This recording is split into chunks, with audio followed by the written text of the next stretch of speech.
de organización de obras de movimiento de tierras.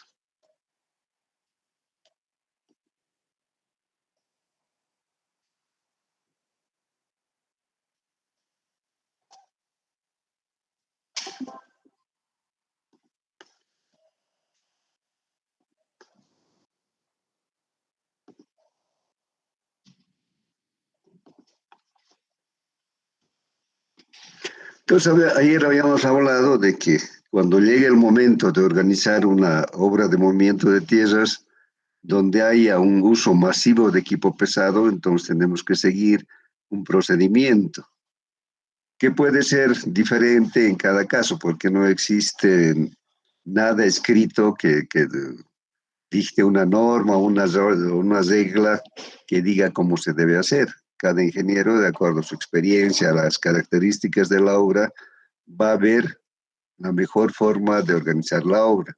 Pero en general hay que tocar al menos 8 aspectos: características del terreno, condiciones ambientales, caminos auxiliares de acarreo, volúmenes de trabajo, productividad del equipo, selección del equipo, plazo de ejecución y costo de la obra. O sea, el fin de organizar justamente es encontrar el plazo de ejecución y el costo de la obra.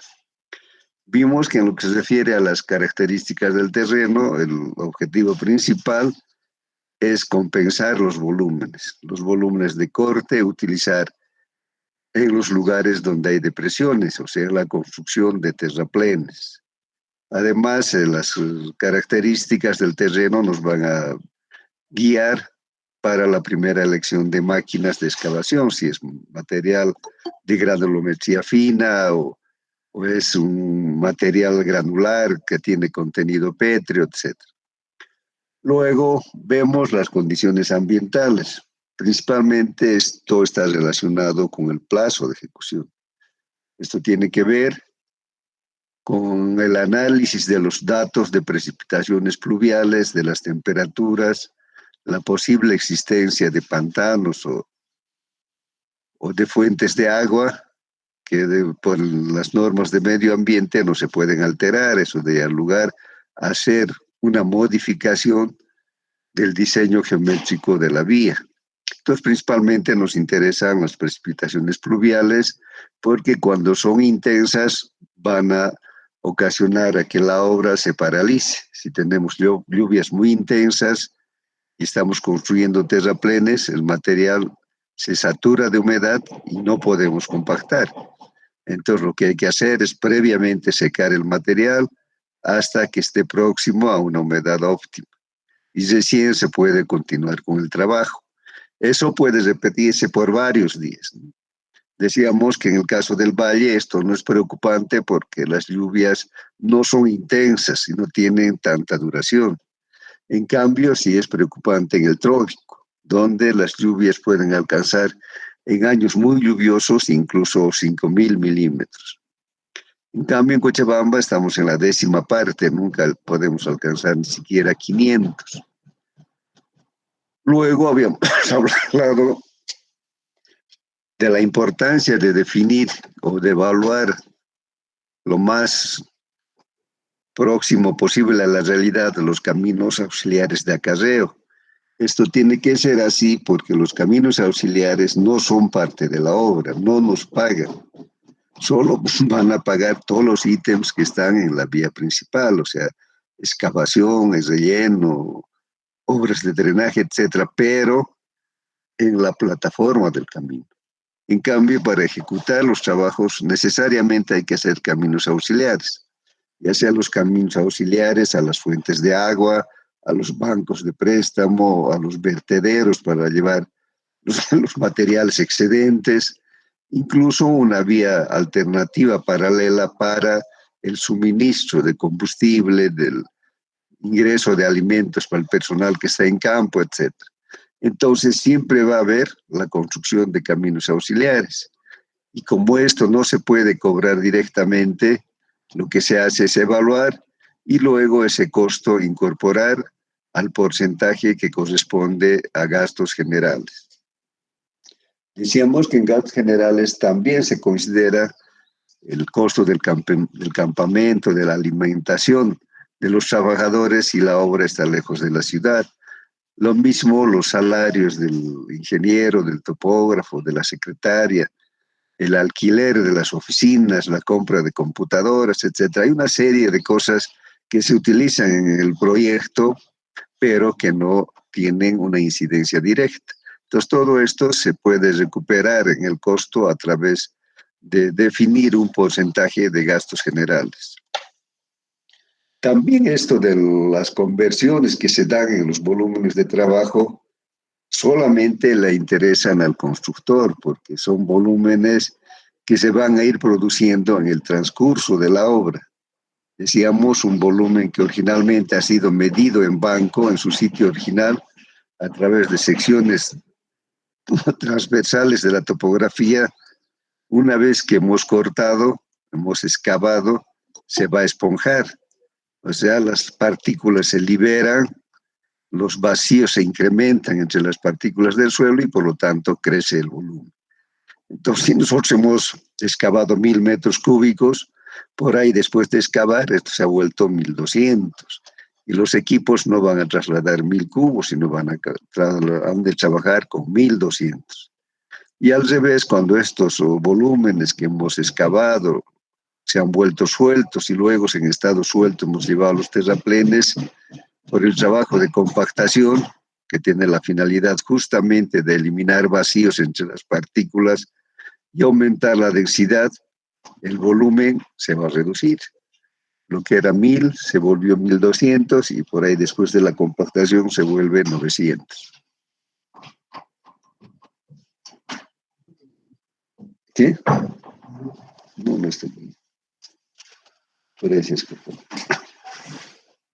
Entonces es fundamental tomar en cuenta estas transformaciones que se dan en los volúmenes de tierra, que tampoco le interesan al contratante porque nos pagan volumen en banco y volumen de la depresión, del vacío. Entonces no interesa para nada el proceso constructivo. Si tienen preguntas.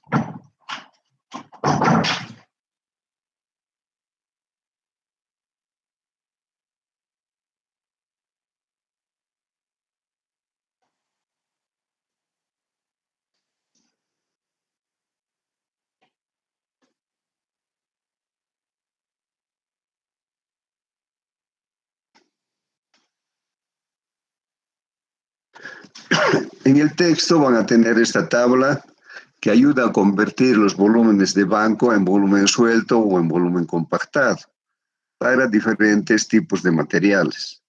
Entonces, muy fácilmente con esta tabla, sin utilizar los factores de conversión, podíamos hacer el cambio de volumen suelto o de volumen en banco a volumen suelto, de volumen suelto a volumen compactado, etc.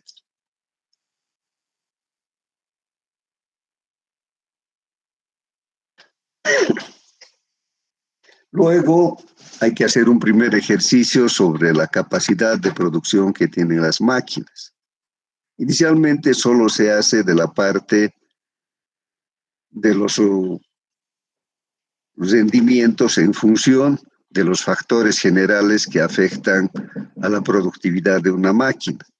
La productividad teórica que podemos sacar del manual del fabricante, podemos determinar a través de las dimensiones de la máquina, en la realidad no se cumplen, porque existen factores que van disminuyendo esta capacidad de producción, empezando de la altura sobre el nivel del mar, la habilidad del operador, los tiempos efectivamente trabajados, etc. Entonces, este primer ejercicio vamos a hacer considerando solo los factores generales, porque además de los factores generales, hay otros factores particulares que corresponden a cada máquina. En cambio, los factores de corrección generales afectan a todas las máquinas que están en un proyecto.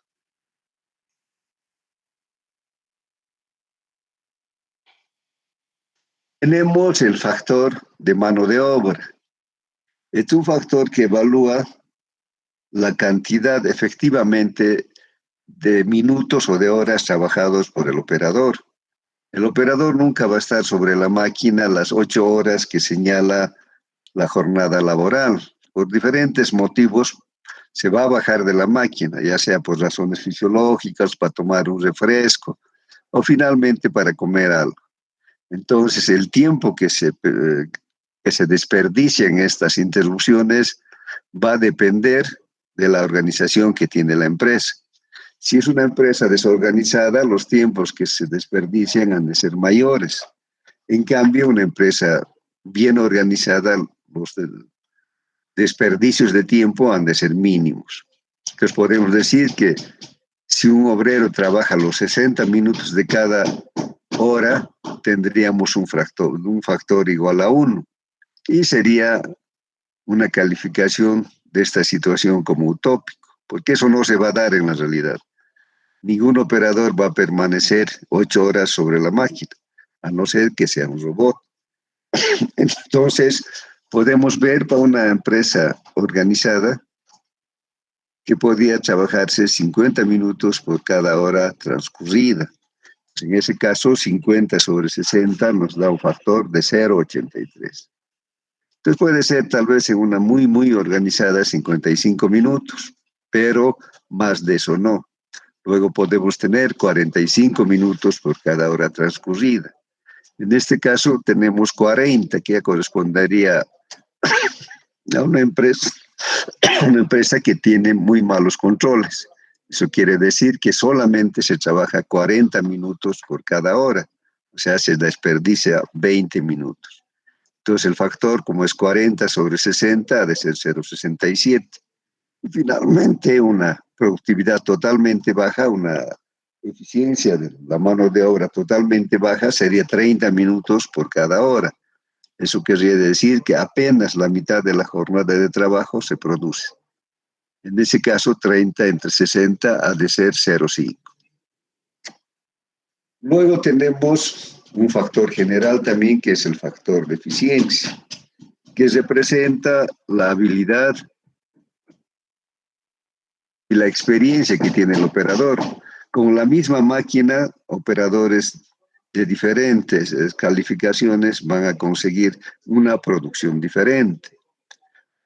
Que especialmente hay máquinas como la motoniveladora, el tractor, la mototraila, que requieren que el operador tenga experiencia para poder aprovechar las cualidades que tiene la máquina sin dañar su estructura. Entonces, digamos, para operadores que podíamos probar que tienen amplia experiencia, podíamos darles un valor de 1, que serían altamente eficientes. Pero de lo contrario, en general, podíamos utilizar un factor de operación o de mano de obra igual a 0,9, que puede englobar, con ese factor se puede englobar a todos los operadores promedio de todos los tipos de máquinas. En base a estos dos factores, de aprovechamiento o de eficiencia del tiempo y del factor de mano de obra, podemos sacar un factor de eficiencia del trabajo, que va a ser constante para la misma obra y para todas las máquinas. Entonces, el factor de eficiencia ha de ser la multiplicación del factor de aprovechamiento de tiempo por el factor de mano de obra, y denominamos E a este factor. Entonces, si nosotros tenemos una eficiencia de 50 minutos por cada hora transcurrida en el aprovechamiento del tiempo, sería 0,83. Y para un operador promedio anotamos 0,9. Entonces, 0,83 por 0,9 nos va a dar un factor de eficiencia del trabajo de 0,75. Si tienen preguntas.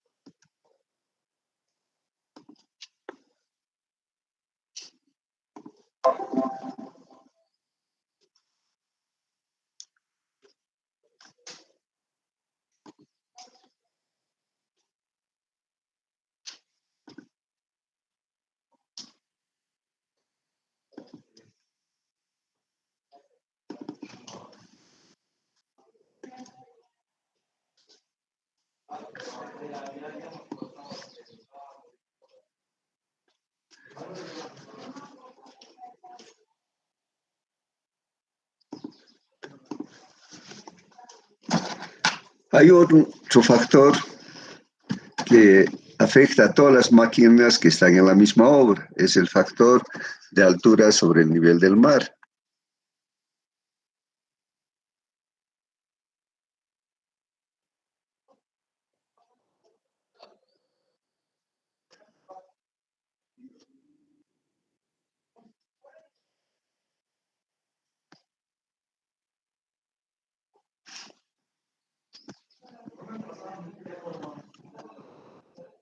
Ustedes saben que este factor incluso afecta a los humanos. Si no, preguntemos a los argentinos, a los uruguayos, cuando tienen que jugar en La Paz, todo el tiempo se quejan. Y evidentemente hay una afectación. La afectación viene porque la cantidad de oxígeno en la altura es menor. Entonces la presión atmosférica al nivel del mar es normalmente 760 milímetros de mercurio, pero seguramente a 4.000 metros estamos hablando de unos 650 milímetros de mercurio. Entonces la cantidad que entra a los pulmones en el caso de los humanos es menor. Y el rendimiento de las máquinas también está en función del oxígeno que absorben las máquinas, el motor de las máquinas. Entonces, por eso es que cuando estamos a altura, en altura, la eficiencia de la máquina ha de disminuir porque el aprovechamiento de potencia del motor disminuye. Entonces, los fabricantes de equipo pesado han establecido algunos límites.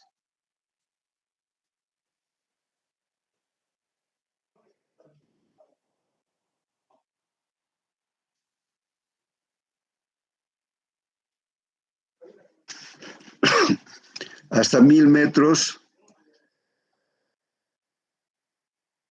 no existe pérdida de potencia. O sea, la máquina puede aprovechar el 100% de la potencia del motor.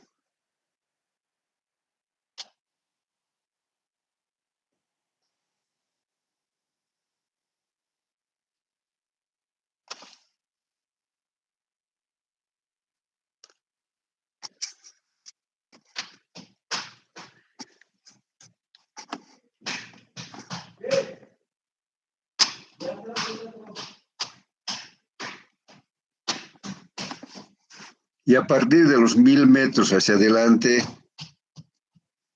se presenta una pérdida de potencia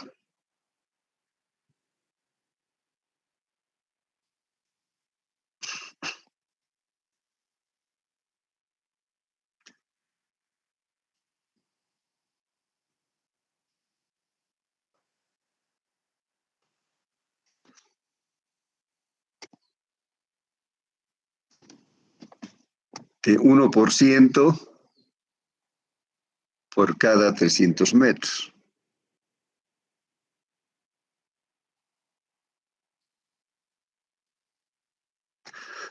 Por ejemplo, en Cochabamba, en términos redondos, estamos a 2.500 metros. O sea, estamos 1.500 metros sobre el límite fijado por los fabricantes. Eso quiere decir que nosotros vamos a tener una pérdida de potencia del 15%. Si por cada 300 perdemos uno, entonces 1.500 entre 300 nos da 15%. O sea, eso como perdemos 1% por cada, perdón, está mal, ¿no? La pérdida de potencia es 1% por cada 100 metros. Entonces nosotros estamos en Cochabamba a los 1.000 metros y tenemos 1.500 metros de diferencia. Por tanto, la pérdida de potencia, que nosotros vamos a denominar H minúscula,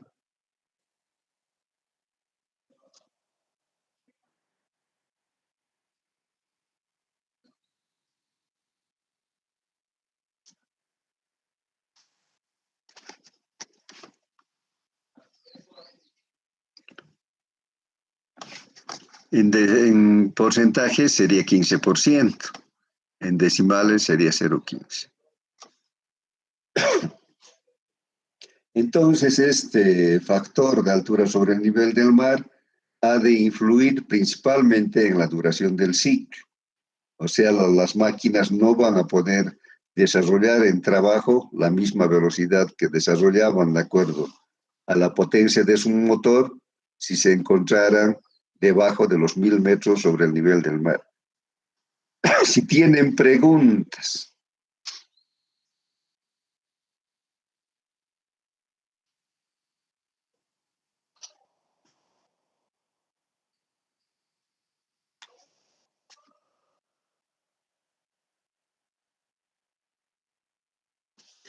También hay que tener en cuenta, a pesar de que no se puede evaluar numéricamente el factor de administración, pero sí tiene una influencia en la organización de la obra y también en la productividad de las máquinas. Una empresa bien organizada va a tener el personal necesario, por ejemplo, para que el combustible nunca falte. O sea, cada noche un grupo de trabajadores se van a encargar de llenar todos los tanques de las máquinas que están en el campo, de tal manera que en la mañana el operador ya tiene la máquina llena de combustible y puede empezar a trabajar. No se va a terminar en media jornada. Además, los ingenieros del proyecto van a tener un control más estricto de lo que está ocurriendo en la obra. No van a aparecer una vez a la semana o cada 2 días, entonces van a estar permanentemente en el control de la ejecución de los diferentes ítems. También tiene que ver con la calidad de alimentación que se da al trabajador cuando la obra está lejos de la ciudad, la calidad de la vivienda. Si a un trabajador no se le da buena alimentación, él de hecho va a tener una predisposición negativa a trabajar y lo va a hacer de mala voluntad, por lo tanto, ha de hacer que las máquinas produzcan menos. También tiene que ver que cuando se echa a perder una máquina, se tenga de inmediato la presencia del mecánico y se pueda hacer las reparaciones que corresponden y también tener la provisión oportuna de repuestos. Entonces, este factor no le podemos poner un valor, pero sí tenemos que tener en mente que una buena organización es la base para una buena productividad de las máquinas.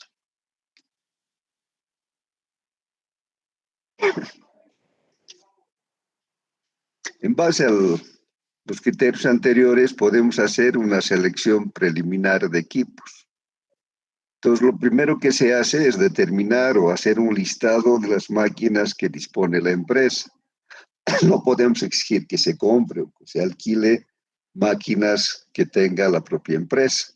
Entonces, hacemos una inventariación de las máquinas y del estado en que se encuentran, lógicamente de sus características, para ver si van a poder funcionar bien en las condiciones particulares del proyecto. Entonces, el primer paso es que, en base a los volúmenes que se tiene, ver el equipo disponible de la empresa. Luego, si no se tiene máquinas o solo se tiene algunas, para las que faltan, hay que hacer un estudio en el mercado local para ver cuál es la disponibilidad de las máquinas que necesitamos. Tenemos que saber el costo de adquisición, si esas marcas que están en el mercado tienen oferta de repuestos. Por ahí uno puede comprar una máquina que no está presente en el mercado, pero que cuesta más barato. Pero el momento de que se tenga necesidad de reparar, no van a existir repuestos y la máquina se va a quedar parada, mientras se haga la importación de los repuestos que se requieren. Eso era lo que ocurría, por ejemplo, a un principio cuando empezaron a entrar los equipos chinos. Entonces, en nuestro mercado, tradicionalmente, las máquinas que se han utilizado han sido Caterpillar y Komatsu. Entonces, siempre había repuestos para esas máquinas, también mano de obra calificada para las reparaciones. Entonces, lógicamente, ahora los equipos chinos también ya tienen una infraestructura y de técnicos para el mantenimiento. Entonces, cuando uno cotiza una máquina, tiene que preguntar si ellos también ofertan los repuestos para cuando la máquina se echa a perder. Lógicamente, el costo de la adquisición de la máquina ha de ser un punto muy importante porque el dueño va a tener que evaluar si vale la pena hacer una inversión que puede resultar demasiado grande. También vamos a ver las facilidades de mantenimiento, lo que decíamos, la disponibilidad de mecánicos. Otro tema muy importante es hacer un estudio de mercado de las obras futuras. Un tractor, por decir, un mediano, está por los $350,000. Y su vida útil al menos es de 15 años. Incluso en nuestro país pasa 20, 25 años, pero digamos 15 años de trabajo. Eso significa 30,000 horas de trabajo para producir de forma adecuada sin grandes gastos de mantenimiento. Si nosotros en el primer proyecto estamos queriendo comprar la máquina, va a durar 3 años y luego no tenemos la certeza de que van a aparecer obras similares donde la máquina se pueda seguir utilizando, entonces eso puede dar lugar a que la máquina se quede parada. Y si la máquina se queda parada, no se va a poder pagar, no se va a poder devolver el monto de dinero que se ha invertido en su adquisición. Entonces el banco es totalmente inflexible, no le interesa si la máquina está trabajando, si ha llovido, no ha llovido, nada de eso. Entonces, si uno ha pactado para dar una cuota mensual, tiene que ser eso hecho sagradamente. Además de la cuota de amortización, se tiene el interés. Entonces, imagínense si una máquina que debe trabajar 15 años solo ha trabajado 3 porque ya no hay obras, entonces la empresa estaría yendo al fracaso.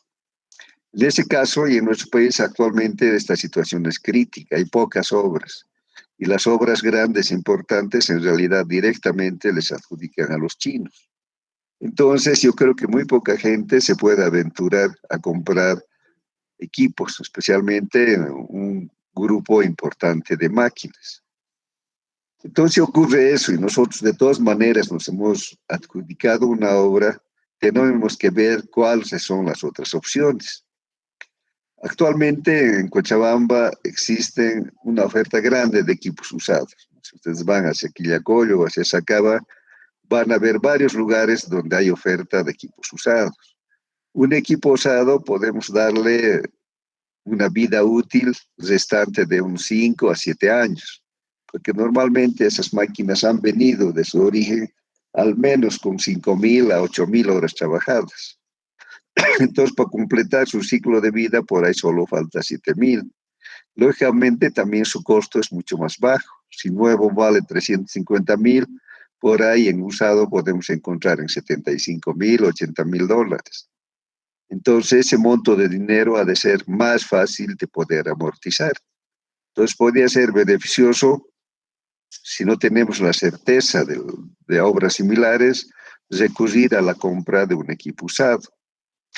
Si nosotros vemos que también ni siquiera con equipos usados de menor costo se puede garantizar la devolución del capital invertido, queda la última opción, que es alquilar.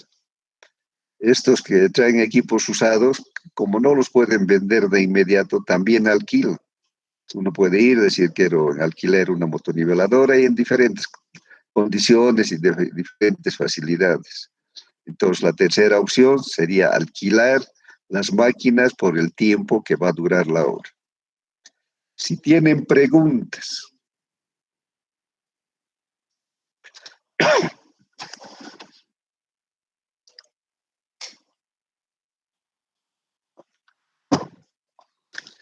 Entonces, los factores que hay que considerar para elegir las máquinas están las características de la obra. Lógicamente, ahí tenemos que ver de qué tamaño es la obra, la magnitud, la ubicación. En la ubicación vamos a ver cuál ha de ser la logística para mantener las máquinas funcionando, para el suministro de combustibles, de lubricantes, etc. Y lógicamente vamos a ver más en detalle las características del terreno, porque ahí van a aparecer los volúmenes de excavación, los volúmenes de relleno, la limpieza de derrumbes, etc. Entonces, a través de esto y teniendo información, además del tipo de terreno, podemos definir las cualidades técnicas que debe tener nuestro equipo. Si hablamos de equipos para desmonte, si tenemos materiales gruesos con contenido de piedra, De hecho, la idea es utilizar tractores. Pero en cambio, si tuviéramos en su mayor parte suelos de granulometría fina, que sean arcillas, limos con poco contenido de grava, el equipo más eficiente ha de ser la excavadora. La excavadora es más eficiente que el tractor porque hace dos tareas simultáneamente. Excava y carga a la volqueta. En cambio, el tractor solo excava. Entonces, para la operación de carga tiene que tener al lado un cargador frontal. Entonces, pero esto va a depender de las características que tiene el suelo. Luego vamos a ver la potencia del motor. La potencia del motor, la que aparece en la plaqueta del equipo, es una potencia teórica o una potencia nominal. Entonces, la potencia disponible real, al ser la potencia nominal, menos las pérdidas que se generan en el funcionamiento de la máquina.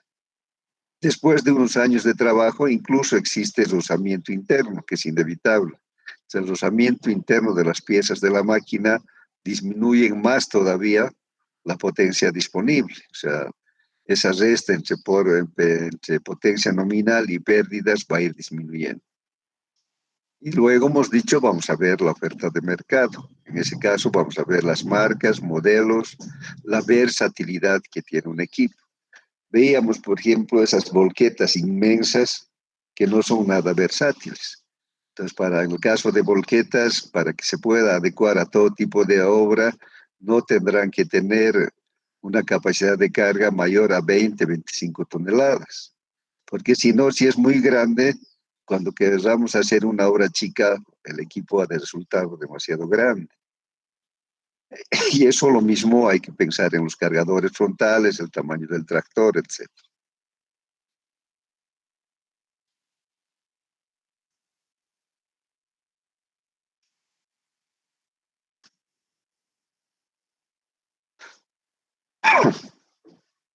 En los equipos de transporte se puede ver con más claridad los factores que generan la pérdida de potencia. Primero tenemos la resistencia a la rodadura.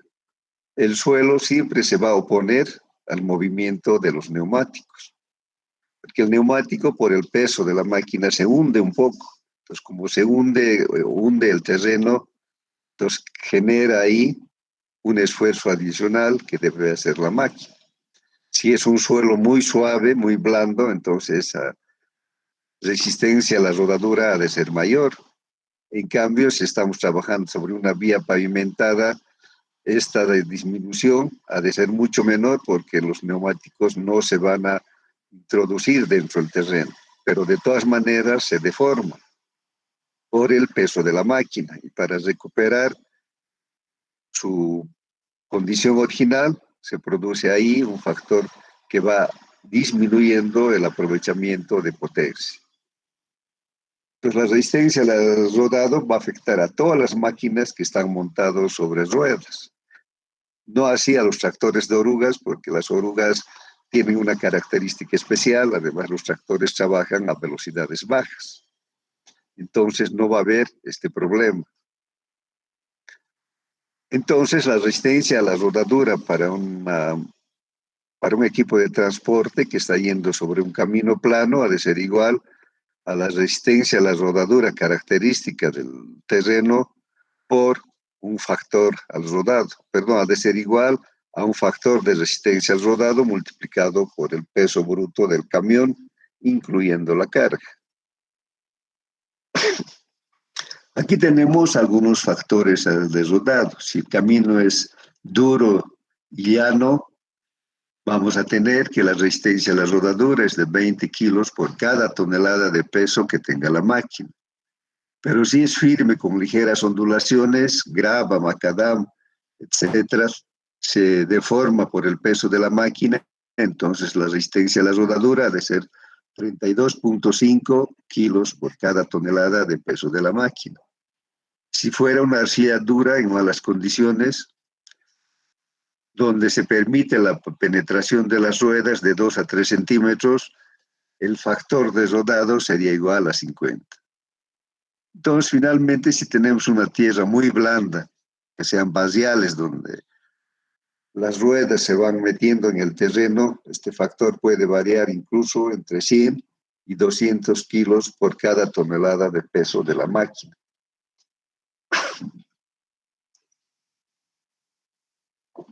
Esta resistencia al rodado ha de ser mayor cuando la máquina está trabajando o se está moviendo contra la pendiente, o sea, cuando está en subida. Entonces, lógicamente, la máquina hace un mayor esfuerzo y la resistencia al movimiento de las ruedas ha de ser mayor. Si tienen preguntas.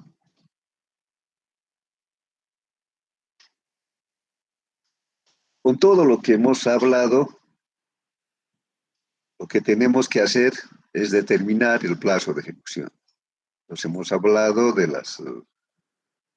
los factores que dificultan la ejecución de la obra, de los tipos de máquinas, de la productividad y de la forma en que se podía elegir las máquinas que corresponden a una obra. Entonces podemos hacer un plazo de ejecución, podemos determinar un plazo de ejecución a través de un cronograma de utilización del equipo, o también se llama plan de ataque o ejecución de la obra. Entonces ahí vamos a definir la organización que va a tener la obra en relación a las máquinas que disponemos. Entonces ahí vamos a ver en qué momento entran los diferentes tipos de máquinas. Primero, en general, va a entrar el tractor, que es el equipo pionero que va abriendo camino para el resto de las máquinas, especialmente si es un proyecto nuevo que se está ejecutando por primera vez.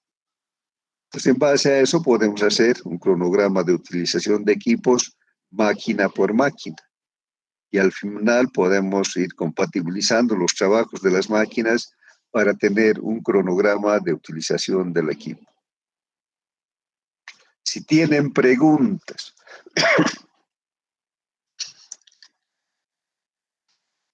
Nada.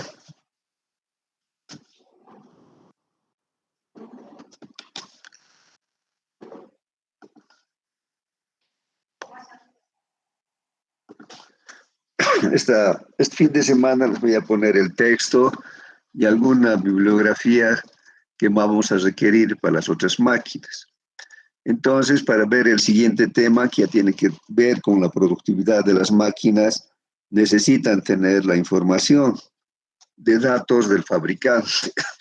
Eso está en el texto guía y también en los manuales que dan los fabricantes. Entonces, para que podamos continuar la próxima clase ya con este segundo tema, que tiene que ver con la descripción de equipos y con el cálculo de productividad, vamos a disponer ya de la bibliografía que se requiere.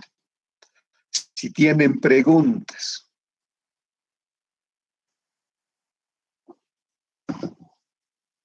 Pues si no hay preguntas, vamos a quedar ahí y nos vemos el día martes. El siguiente martes todavía vamos a tener clase virtual. Hemos dicho que desde el siguiente martes, que sería 22, la clase del martes haríamos presencial. Si no hay preguntas ni ninguna duda al respecto, nos volvemos a encontrar el día martes en el horario de 6:45. Buenas tardes, que les vaya muy bien. Hasta luego, ingeniero.